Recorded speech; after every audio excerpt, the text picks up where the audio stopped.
enfermedad de base que la está desencadenando y esa enfermedad de base tiene que ocasionar inflamación. Puede estar asociada ya sea a infecciones, a procesos inflamatorios. Gracias. Habitualmente suele ser de leve a moderada, o sea que generalmente las hemoglobinas son superiores a 8. Ocasionalmente podemos tener una anemia severa, pero eso casi siempre es porque tienen alguna otra causa. O sea, son anemias multifactoriales y luego esas son las más difíciles de tratar. De forma habitual, las características morfológicas de la anemia son normocítica, normocrómica, pero en casos muy crónicos pueden llegar a ser microcítica hipocrómica. Es un diagnóstico diferencial de la anemia ferropénica. Entonces aquí lo que vamos a ver en la cinética de hierro es una disminución del hierro sérico.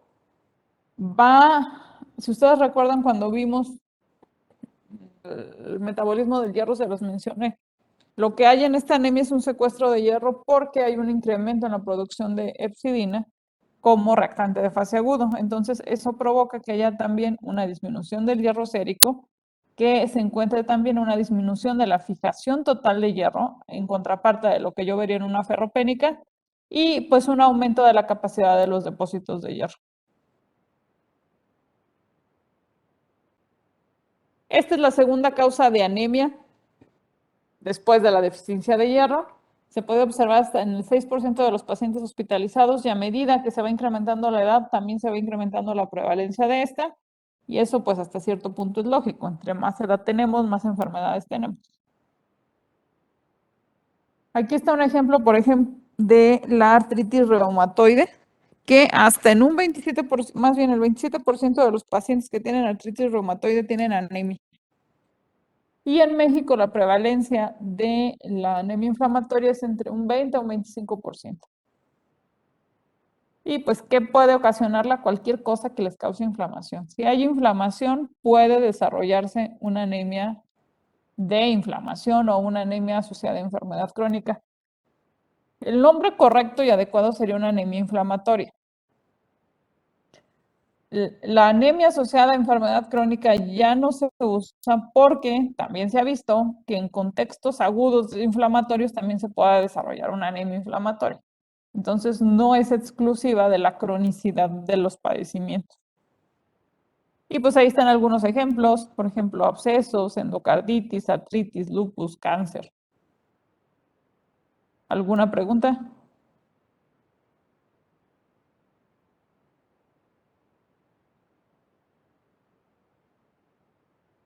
Entonces, también pudiese tener una inflamatoria y además una por disminución de la eritropoyetina.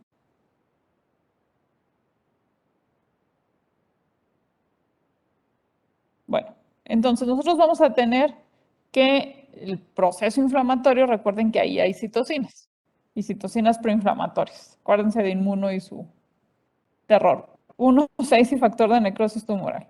Eso provoca que haya una alteración en la homeostasis del hierro, que también se ve afectada la proliferación de los progenitores eritroides, que haya una afectación en la producción de eritropoyetina y que disminuya la vida de los eritrocitos.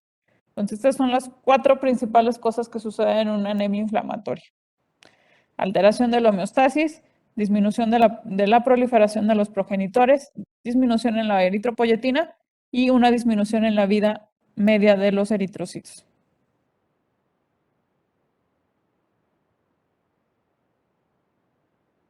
En cuanto a la homeostasis de hierro, inicialmente la liberación o la producción de interferones de factor de necrosis tumoral tienden a incrementar la expresión del transportador de metales divalente. Y esto hace que las células empiecen a absorber más hierro, ya sea los macrófagos o las células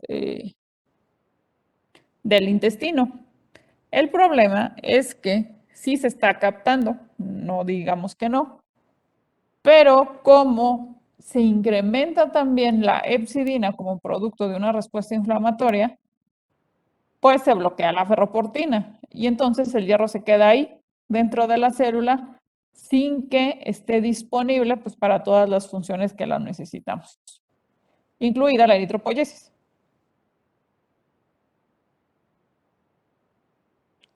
Entonces, gracias les mencionaba a que se produce interleucina 6, factor de necrosis tumoral. Esto estimula la producción de hepcidina y luego se produce mucha hepcidina y la hepcidina va y destruye a la ferroportina y entonces todo el hierro se queda almacenado en el interior de las células y se produce algo llamado secuestro de hierro. Sí hay, pero no hay. ¿Dudas?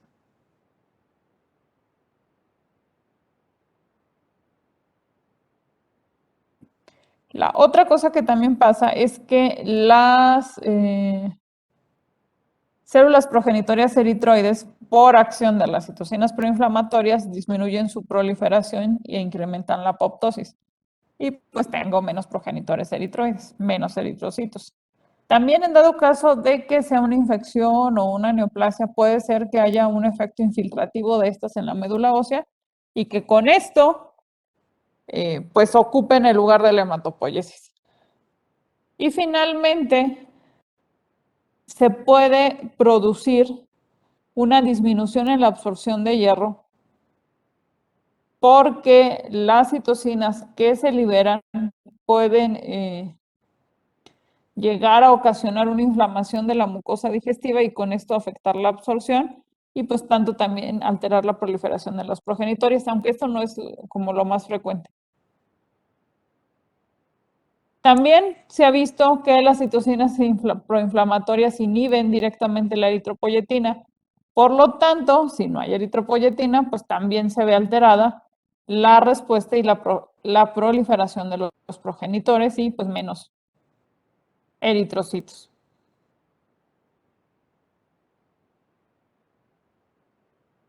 Entonces, pues tengo una deficiencia de eritropoyetina, también se genera una hipoferremia porque tengo un secuestro de hierro básicamente y tengo una menor biosíntesis del grupo M.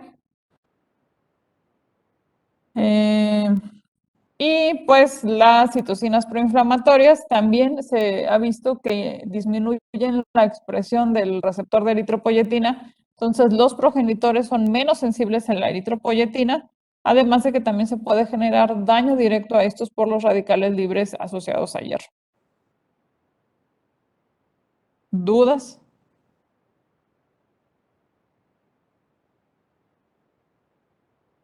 ¿No?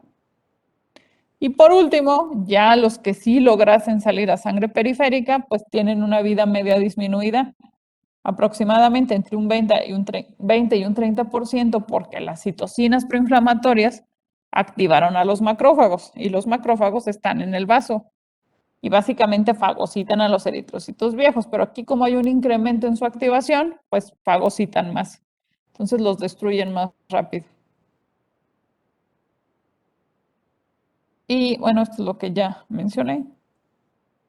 Y entonces tenemos que todo está alterado. Entonces no se dan las condiciones para que se lleve a cabo una buena eritropoyesis.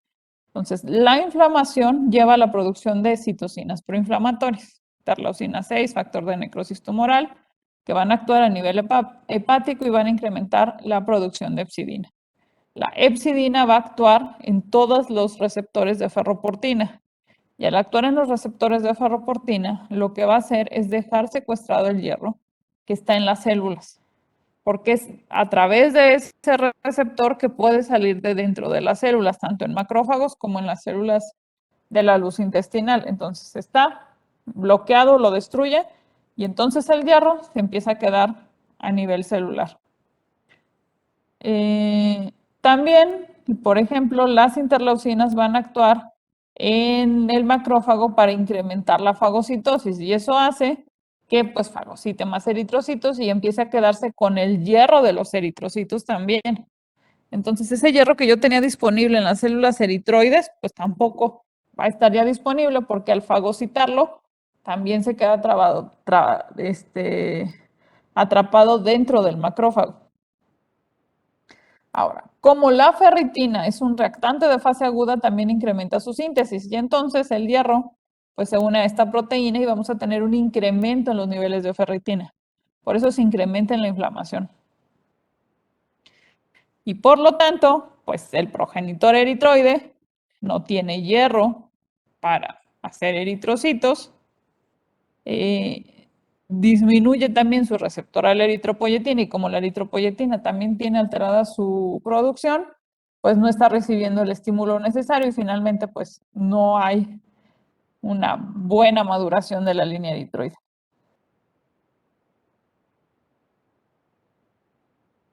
¿Dudas?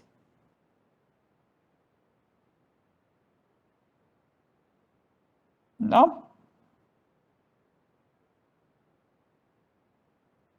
¿Ya están empezando a agradecer que no vinieron en el examen? Porque es el principal diagnóstico diferencial de una anemia ferropénica. Puede ser una anemia normocítica normocrómica, pero también una microcítica hipocrómica. Esta suele tener reticulocitos de normales a elevados habitualmente, pero ¿cómo vamos a tener la cinética de hierro?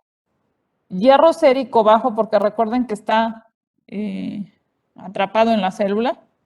La transferrina va a estar disminuida porque sí hay hierro, al igual que la saturación de transferrina, la saturación de hierro de la transferrina también va a estar incrementada porque sí hay hierro, solo que no disponible.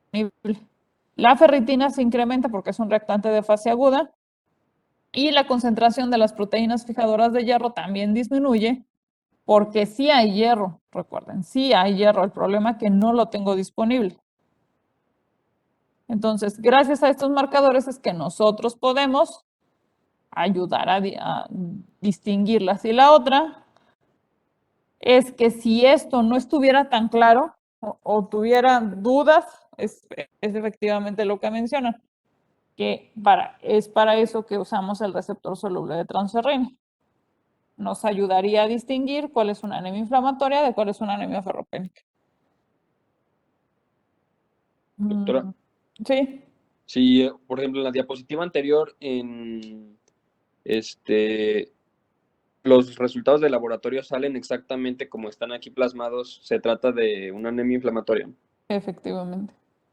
Ok, no, o sea, los resultados no se pueden confundir con otra, ¿verdad? No. Ok, gracias.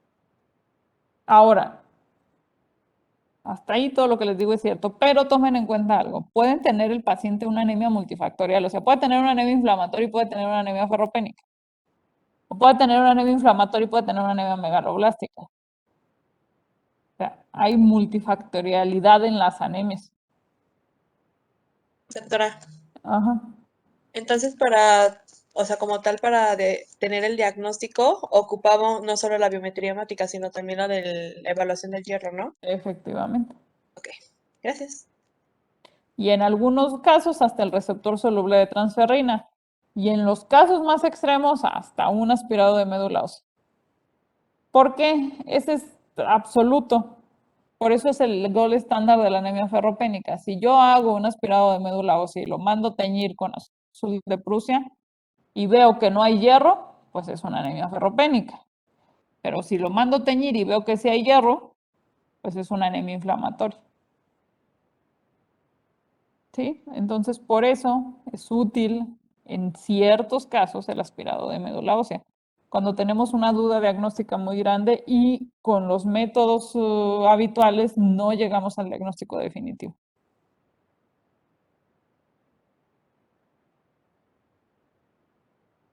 Y aquí está una comparación. Bueno, vamos, esta es la cinética de hierro. Entonces vemos que el hierro o la capacidad de fijación de hierro en la anemia ferropénica está incrementada porque no hay. En cambio, en una anemia inflamatoria está disminuida porque sí hay. La ferritina en la anemia ferropénica está baja y en la anemia inflamatoria está incrementada. Pero también recuerdan cuando vimos anemia ferropénica que les dije que si un paciente tenía menos de 50 de ferritina en un contexto inflamatorio, tenía ferropenia. Sin embargo, Si el paciente tiene 200 de ferritina, yo no puedo descartar que no tenga ferropenia. No sé si me expliqué. Si un paciente tiene inflamación y puede tener una anemia inflamatoria y una anemia ferropénica, y le mando a hacer una ferritina, y veo que tiene 45, digo, pues tiene una anemia ferropénica. En cambio, si yo le tengo el mismo paciente y tiene inflamación y le mando a hacer una ferritina y tiene 200, aún y con eso yo no puedo decir que tenga ferropenia, porque puede ser que la inflamación esté tan alta que esté llevando al paciente a esas cifras de ferritina. Por ejemplo, ahorita con los pacientes de COVID, hay pacientes que tienen hasta 5000 de ferritina, una cosa así. Y es totalmente inflamatorio.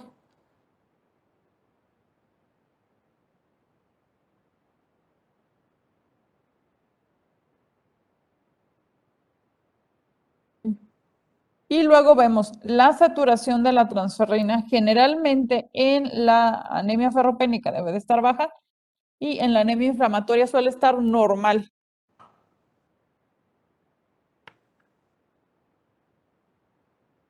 Y ahora sí, el receptor soluble de transferrina. ¿Cómo estaría el receptor soluble de transferrina en la anemia ferropénica? ¿Quedamos?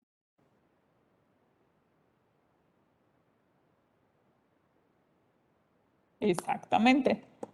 ¿Y en la anemia inflamatoria? Exactamente. Recuerden, para que no se confundan, todo va en relación directa con cómo está el hierro. Y en base a eso ustedes piensan. ¿Dudas?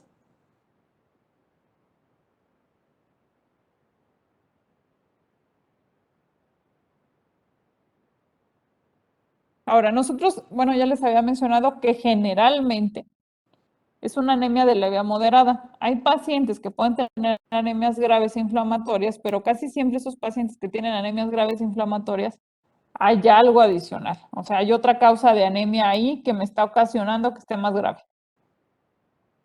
Por ejemplo, no sé, un paciente que tiene enfermedad renal crónica, hace rato que lo mencionaron, y que tiene 6 de hemoglobina, pues esa es una anemia grave. Pero ahí puede tener o sangrado, o es el déficit mismo de la eritropoyetina, o tiene otro factor adicional. Una paciente, por ejemplo, que tenga diabetes, hipertensión y artritis y que tenga una anemia inflamatoria y que de pronto tenga un sangrado de tubo digestivo, pues ahí le va a agravar la anemia, pero es porque ya es de origen multifactorial. Casi siempre es eso lo que ocasiona que tenga anemias mucho más graves en las anemias inflamatorias, porque es una combinación de factores. ¿Sí? Igual medicamentos. Recuerden que muchos medicamentos tienen efectos secundarios en la médula ósea, entonces siempre hay que tenerlo en cuenta. ¿Dudas?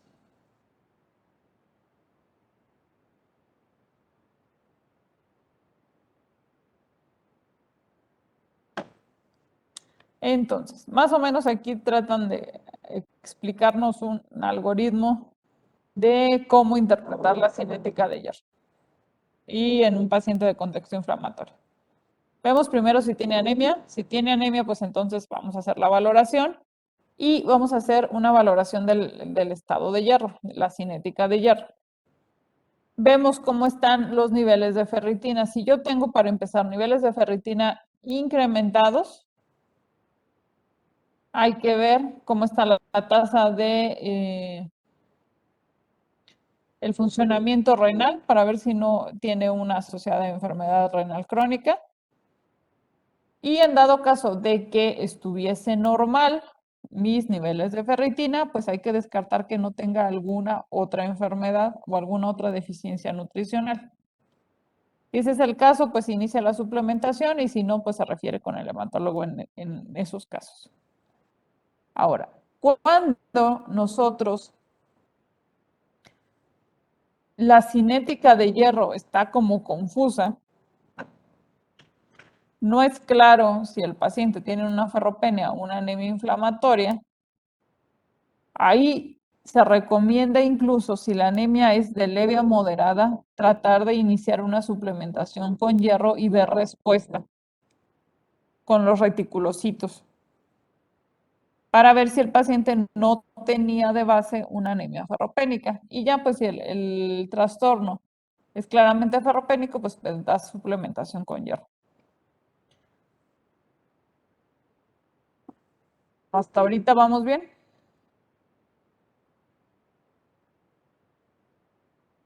Ahora, no todas las anemias inflamatorias se tratan.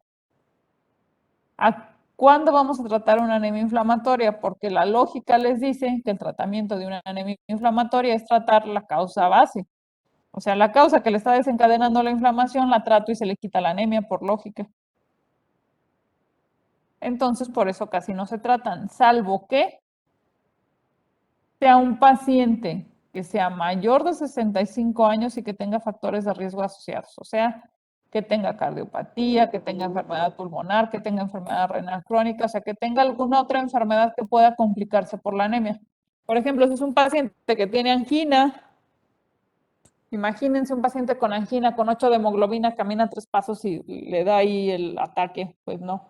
Entonces, esos pacientes tenemos que subirles la hemoglobina para que no se les complique las otras enfermedades que tiene.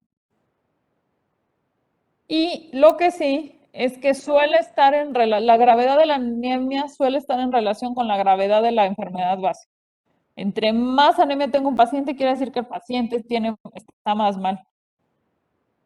Está más inflamado, hay más contexto inflamatorio. Y se ha visto también que si nosotros corregimos la anemia, pudiésemos llegar a afectar la historia natural de la enfermedad de base. ¿Cómo la tratamos?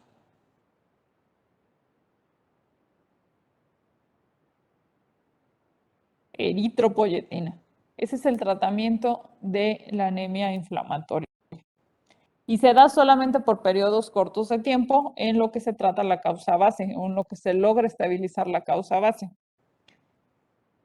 Nosotros tenemos diferentes tipos de preparaciones comerciales de eritropoyetina. Entre ellos tenemos la alfa, la beta, la delta y esta, que es una eritropoyetina de más larga duración, que es la darbepoyetina.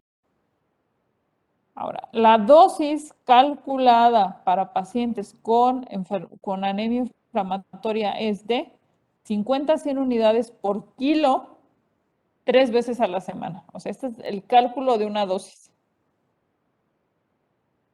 La eritropoyetina, por si no saben, va subcutánea. Recuerden, es un factor de crecimiento, se tiene que refrigerar. Lo que son la alfa, la beta y la delta, su vida media es mucho más corta, entonces por eso los pacientes requieren aplicación 3 veces por semana. En cambio, la darbepoyetina, la presentación que tiene hace que sea de efecto más prolongado y esta solamente la aplicamos una vez a la semana. En este caso de la darbepoyetina, lo que nosotros haríamos sería conjuntar las dosis que repartiríamos en los 3 días de la semana. Si le vamos a dar 50, si le vamos a estar calculando 50 unidades por kilo, pues calculamos para la dosis de la darbo 150 unidades y se lo aplicamos en una sola vez.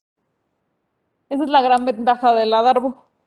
Menos piquetes, mejor adherencia terapéutica. ¿Vamos bien?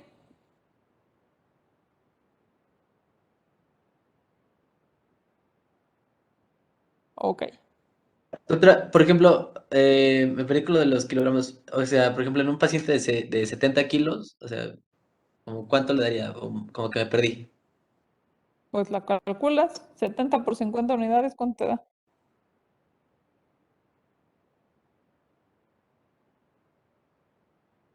3.500 unidades por dosis. O sea, 3.500 unidades el lunes, 3.500 unidades el miércoles y 3.500 unidades el viernes, por así decirlo. Doctora, y por ejemplo, si le quisiera dar más, no sé, unos 70 unidades, 80, es dependiendo de la gravedad. Ajá. Pero eso es como por el, bueno, no tanteo, sino como vea al paciente, ¿no? Efectivamente. Ok.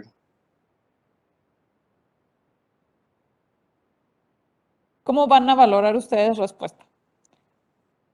Primero, si ustedes ven que se incrementa más del 4% de su hematocrito, entonces merece que reduzcan la dosis. Si ustedes empezaron a darle 100 y su hematocrito se aumentó, no sé, 8% en el primer mes, hay que bajarle la dosis. Empiezan a bajar de 25% en 25%. Esa es una. Y dos, si su hematocrito no se incrementa por lo menos 5% en 2 meses de terapia, tienen que incrementar la dosis en 25 unidades. Supongan ustedes que iniciaron en 100. Ya lleva 2 meses y la hemoglobina, el hematocrito no subió, pues entonces se van a 125 unidades por kilo por mes, por 3 veces a la semana, perdón. Y así lo están valorando los incrementos en dosis. Y las reducciones, pues sería lo contrario. Si sí les incrementó, pues entonces reducen un 25% la dosis que le estaban dando. ¿Dudas?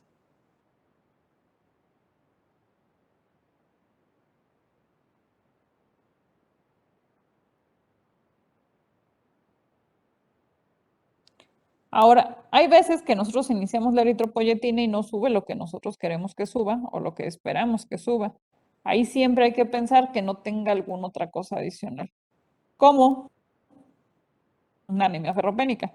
Entonces, a lo mejor lo que tenemos que hacer es darle suplementos de hierro más la terapia con eritropoyetina. O que el paciente no esté sangrando, o que no haya tenido una crisis hemolítica, o que tenga alguna otra cosa que sea el causante de que no está incrementando con la administración de la eritropoyetina. ¿Dudas? La indicación para transfundir, misma que en todas las otras, síndrome anémico descompensado.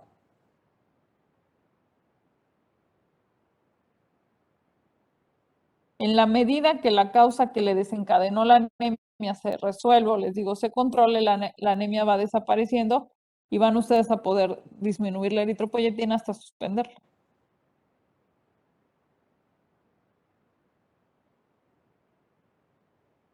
¿Dudas? ¿Preguntas?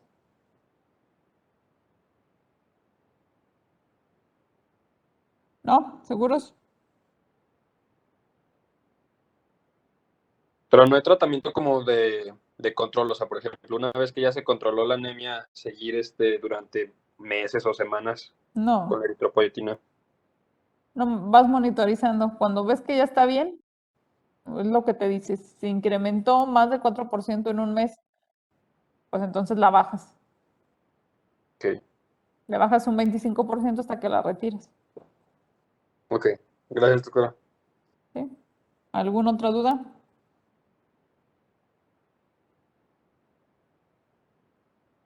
¿No? ¿Todo bien? Bueno, entonces por hoy acabamos. Mañana vamos a ver hemocromatosis, aprovechando que saben ahorita metabolismo del hierro.